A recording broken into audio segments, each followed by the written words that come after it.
Hi, I'm here with Laurette Rondenet, President and CEO of Edlong Corporation, a company founded over a century ago to help Midwestern bakeries in the U.S. improve their products and now servicing the food industry from vegan to traditional platform. She's an active member of the Flavor and Extract Manufacturers Association, President's Forum, Chicagoland Food and Beverage Network, to name a few. Laurette is also a recipient of the NABO Chicago's Business Owner of the Year Award. How are you doing today, Laura? I'm good. Nice to be here. Thanks for having me. My Love your pleasure. mission. Can we kick off with a little bit about your background? What's Edlong Corporation? How'd you start it? Well, we're 100 years old, so I'm not 100, so I didn't start it. So it's like when you eat your favorite snack or you crave that coffee creamer that you love, or you might be vegan and you love a specific, vegan cheddar. So what Edlong does is we flavor that. We are the secret sauce in a lot of different foods that you eat every day. My dad joined Edlong in the 60s. So it really started in 1914 by a man named Edward Long. And he, along with the Bremner biscuit family, created Edlong back in the day. And it was kind of interesting. The Bremner family came to Chicago through Scotland and Nova Scotia and then ended up in Chicago. And it was the year of the Great Chicago Fire. Apparently, the mayor called one of the Bremners that was running the cracker company and said, the whole city is starving because of this Chicago fire. And they were the only bakery still running and they fed the city. I think that's kind of a cool story. Wow. So we go way back. My dad was a flavorist and Edlong was tiny when he joined. Little spot on Huron Street, little one floor, probably 5 employees. He always said about $500 in the bank at the time. And he created the first commercially viable cheese flavors that really put Edlong on the map. Kind of grew from there, grew really well in the 70s and 80s. He became majority owner shortly after that. So my brother was heir apparent, so I'm the youngest of 7, and my brother's 10 years older than me and was really kind of set up, went to K-State, biochemist. My dad had all plans for him to take over the business and he didn't want to. We woke up one day and he's like, this is not my dream. This is not my passion. He was living in California doing sales. He's like, I never want to move back to Chicago because I hate the weather. And he ended up becoming a teacher for learning disabled kids and is still doing that today and loves it. I was in like 8th grade, I think, when that happened. And I always knew I wanted to do this job and spent a lot of time on a fishing boat with my dad and his best friend in Michigan, listening to them talk about business. And I always thought, if you can just get the people united and connected, that's the way to grow. So I went to Purdue, food science, worked at Keebler, Ball Corporation, and then got the call from my dad in like 92, 93, it's time to come. And I was like, yay. So it was perfect storm when I got there. We had lost one of our biggest customers and he had just put in some capital, like spray dryers, a couple $1 million in debt. The bank called the loan. And really, it was like the best gift I ever got because we went through that storm together and I learned so much. That best friend that we were on the fishing boat with, he owns a company in Iowa and he flew in with like $1 million in a suitcase and paid off the bank. And my dad was like, do you want to go for it or not? And I said, hell yeah. I had a 6-month-old, just recently married, lived in a 2-bedroom condo in Palatine. And I'm like, if we don't do this, you're going to be living with me, which doesn't look pretty. So he really kind of let that young management team run it from there. So we read Good to Great, which is like a pivotal book in our life, and had to come up with our hedgehog concept. And that's when we decided, what we're the best in the world at is dairy and non-dairy, and kind of let go of a lot of all the other stuff and really focused on dairy. And we compete with a lot of big companies in the world. And I think that focus is what really saved us. So within 18 months, my dad had signed his life away for the guarantees and what have you. Out of that, within 18 months. So the bank was like, this is the quickest turnaround we've ever seen. And since then, we've just been growing and growing. It was a good call, and I'm glad we did it. It's been quite a ride. It's a great story. And I like the moral of the great challenges lend to great lessons learned. It's so true. Those crucibles in life, that's as hard as they are. That's when you learn. Take that with you. There's a book called Authentic Leadership, which is one of my favorites. And they talk about that a lot too. Laura, what are your top 3 principles for success? That is such a good question. I would say, as I just mentioned, that the focus is huge, and not letting the evil squirrels distract you is a challenge. I think definitely I have ADHD. I think we're at I a think point where it's like the majority now. yes, and it just gets worse with more technology. So Agree. that focus, I think, is key in having that North Star. I would also say the people that you surround yourself with is very critical. So having a circle of trust, I feel like I have many tribes in my life, and that really gives you strength. And it's lonely at the top, and you really have to have that circle of trust. This is something that my mom taught me, but she didn't have the words of delegate to elevate. But being the youngest of 7, by the time I came along, my mom was pretty burnt out of being a mom and went back to school and total trailblazer in her own right. Ended up becoming a Jungian analyst and had her own practice. But she always said, if you're going to be a professional working mom, because I knew I wanted to have children, you have to have support in the things that don't add value, like laundry, dishes, grocery shopping, the list goes on. And I think that applies everywhere, even more importantly at work. There's things that you're not great at or you don't love, you got to delegate it. And it's not dumping on somebody else because they might love it. They should love it. So we just started doing Traction, which is called a entrepreneurial operating system. It's really amazing program and it helps you execute your strategy. So we have a facilitator. We just started this, my leadership team. We started it last summer. So we're into it a little over a year now. And when our facilitator was kind of explaining the whole program to us, she described an accountability chart, which is like an org chart on steroids. And she has the visionary at the top, and underneath the visionary is the integrator. Never heard of that role in my life. Never had an integrator. I was like, oh, that's what I've been missing.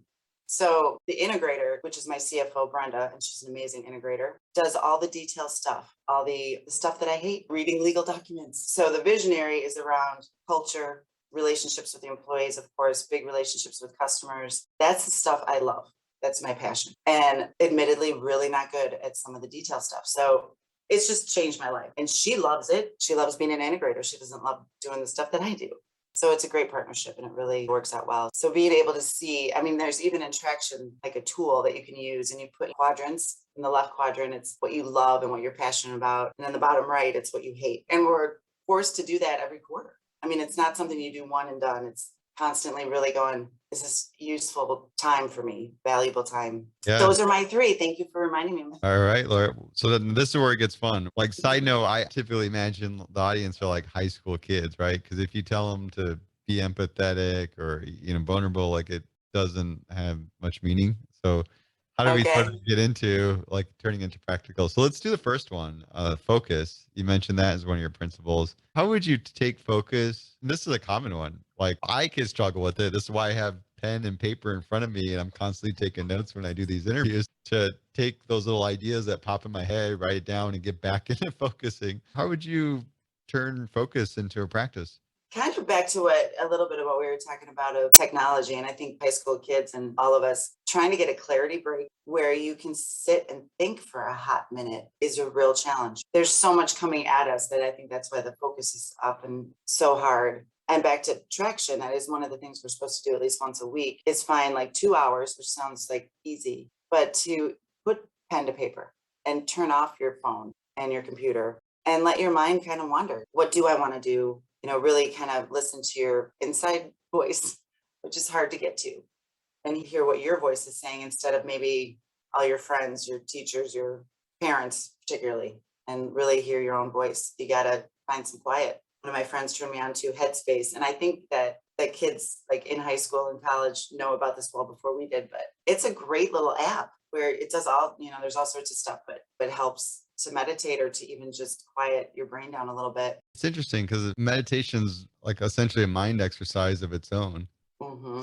That we have so much going on in there. It's going all over the place that to get yourself not to think about anything requires a whole skill to develop around that. Mm-hmm. Yeah. And you can so get down a rabbit hole. And it's like, it's not where I want to go. Any other ones? Spending the time, reflections, meditation, kind of strengthen your mind. Anything else that you think helps develop the ability to focus? I'm thinking of the hedgehog. I mean, I think that works in real life too, not only business, but the concept of that is figure out what your passion is, what you're the best in the world at. And then they say economic driver. And you're supposed to kind of be in the middle of that. But I think figuring out what your passion is helps you figure out what your focus is. So that's true. I feel like early in my career, I always jumped around. So I really found that area I was very passionate about. Now, 10 plus years in that same career. But that's true. That's an interesting view. I never thought about it that way. My son, who's going to be 26 this month, had a really rough breakup over the holidays. He was living in Colorado, dated a girl from high school. So it was a big breakup. And emotional, and he ended up even so bad he came home for a couple months just to kind of heal and get his feet back on the ground. And so Division I football player, ended up at Madison, didn't play at Madison, played at Ball State, and went to Madison after he quit football, and econ major, smartest kid, hardworking, and was just lost as far as like what his focus and his passion was. And I think at that age, it's totally common and understandable. Was doing supply chain, ended up even working for Edlong for a hot minute during the pandemic. I had my office in like the sunroom at our house, and he was up in my like lofty office thing, and come out, our few minutes of a break. And he's like, I hate this job. And he was great at it. And like my team was like, but you got to know what you hate too, right? I mean, in order to focus on what you love, you got to know what you hate. It's a great lesson. I just kind of laughed. I'm like, that's okay. So he ended up back in Colorado. Thank God. He's living with some friends, and he knew he wanted to work with his hands. This kid went to a Waldorf school when he was little, and it's a very artsy school. And he was always really artistic. So he's doing woodwork and he's loving it. So how different from an econ supply chain to woodwork? But all we want is our children to be happy, right? I'm like, oh, cool. I think it's cool. Yeah. No, it's a really great. What about your other principle with the trust circle? You mentioned having. Whew, that's a big one. And that one took a long time to learn, right? I would say that I typically tend to like love everybody. I'm kind of an open book, as my leadership team would say. But I think it's a silver lining to the COVID, we call it in my house, that my leadership team, we got tight during that. Even this way, even Zoom. We were Zooming every day at the beginning of shutdown. And of course, we're essential business. So we had to figure out how to keep the operation guys, the quality control people safe, because they had to be in every day. But in that, our circle of trust got really tight. And I would even say the circle of trust bigger with the entire employee. They knew that they were our number one priority. We did a lot of videos, like the entire company thanking them, just like, oh my God, it made me teary. But I'd say it's the most crucial thing to have that circle of trust, because it does get lonely at the top, and you need a place that you can just be yourself and go, I don't have a clue. I need to talk this out with you guys mutually all the way around. How do you And I look at say discerning too. how do you look at trust? Here's trust that's something that's earned, or Yes. is it more of a process I need to decipher if you're somebody I can trust or not? I'd say it definitely is earned. It's a great way to say it.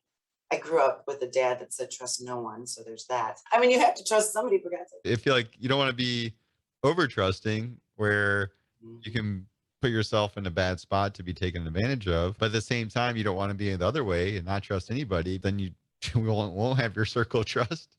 Yeah. And I think one thing I've learned is it's very much about values. If you have similar values with your circle of trust, you can kind of work through almost anything. That's kind of the foundation. You have to be aligned on what you believe in to And have a that's good where circle. some of the things like honesty and being there for each other, things like that would fall in place. Is that something you openly talk about in terms of values? How would you get aligned around values when developing this network of peers you trust? We do at Edlong, we definitely try. I mean, I don't think you can ever do it enough. We do try to keep the values front and center, hire and fire to them. So ours are like, we're all in this together. One of my favorite ones. Ownership, trailblazer. So you're kind of always looking for process improvement or any way to make something better. And then we enjoy victory and grow from defeat is a big one. So really not being afraid to fail, but learning from it. Yeah. Back to the traction thing, there's this thing called a people analyzer. And we take our entire employee base and kind of put it, and you put the values at the top and want it, get it, capacity. And you look at each individual person, and it's kind of like a plus minus type of scoring thing. And it helps with development too. You're not getting ownership. You really need to get with it. We are all owners of what we're doing. And so it helps to have those conversations that sometimes are difficult. But I would say that's the most important thing. I've really worked on my team in the last probably 2 years, and some hard decisions. I had too big of a team, quite frankly. I think it was like 11 or 12 on my executive leadership team, and it's now 6. And that's important. I mean, the tighter the team, it's just easier to get stuff done. Yeah. I'm really happy. A couple new faces. And that's interesting. When you add new, it changes the culture of the team. So I protect that like a dragon. Like that team and the tightness of that team is the most important thing to me. So it was fun yesterday doing the photo shoot with them. It was pretty cute. Yeah, I like that. Lining around values sounds like the really key part. And identifying how you can develop that circle of trust. hmm And really, that's the only, at least for a business, I feel like that was one thing that was holding us back.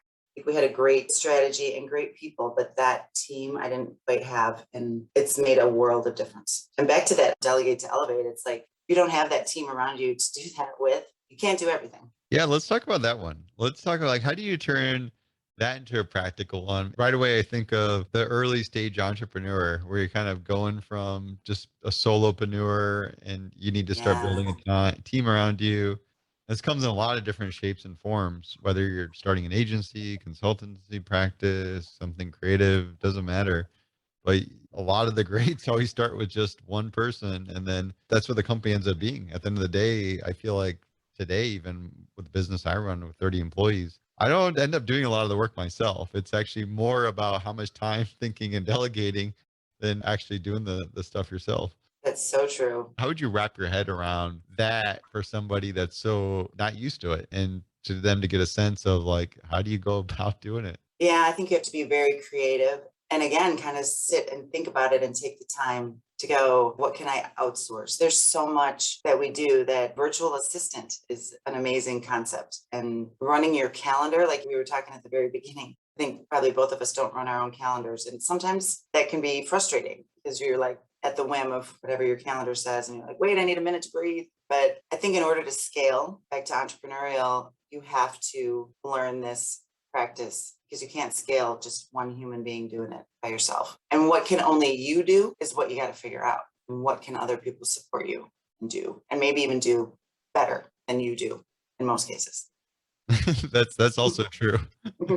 I think you get to that point where you're so stretched that you don't have the bandwidth to provide the depth to deliver that quality, that ultimately that's what happens. You can hand it off to anybody, they'll do a better job just because they got the capacity to.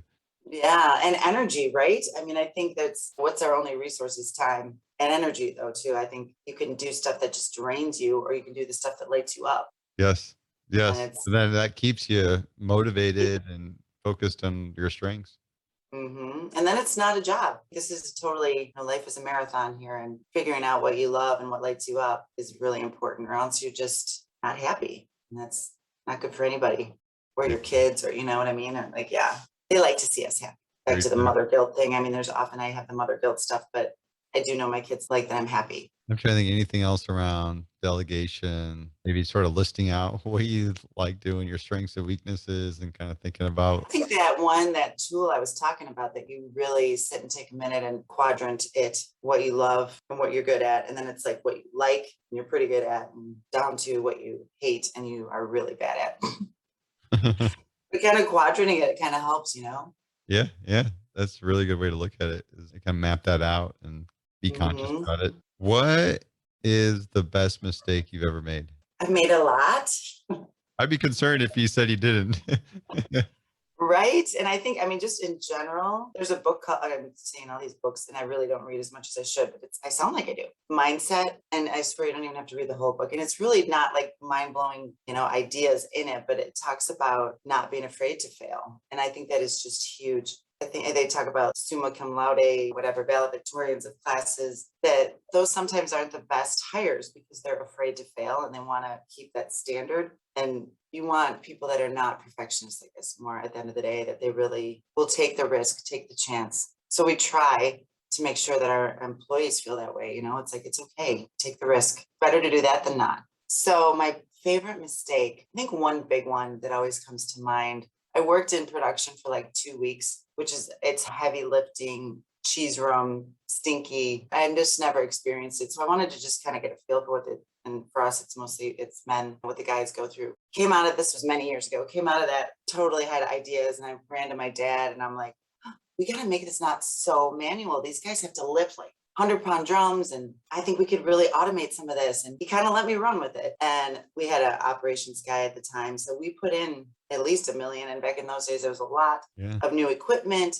There was like a machine that you could just squeeze it and you could pick up a 50-pound bag with one hand. It was all enclosed, so there wasn't as much dust. Did kind of like an unveiling, a ribbon cutting.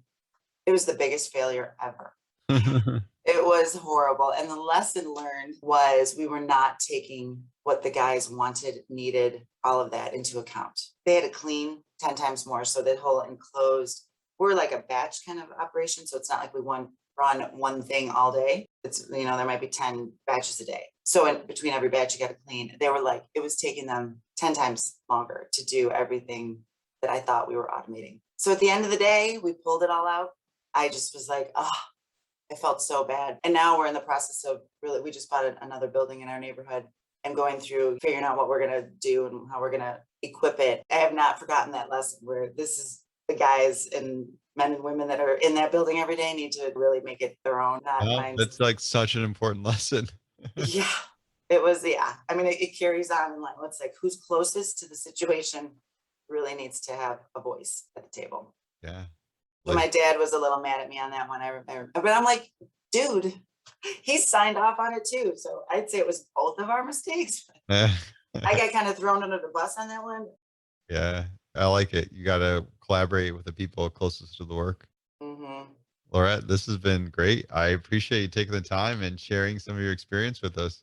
It's my pleasure. And I really like that at the beginning when we were talking about you being like a 501c3 and giving back. And you know, how many times do we learn from the mentors that came before us? So very cool. Hey, Laura, anybody listening, they want to keep up with you. Is there any sites or ways to follow you? I would say the best way is probably LinkedIn. So following me on LinkedIn, and then our Edlong website is always kind of fun. But yeah, I think LinkedIn is, we've got a lot, and following Edlong on LinkedIn too, probably the Awesome. best way. Hey, thanks so much for your time today. Thank you. Have a good trip. Thank you.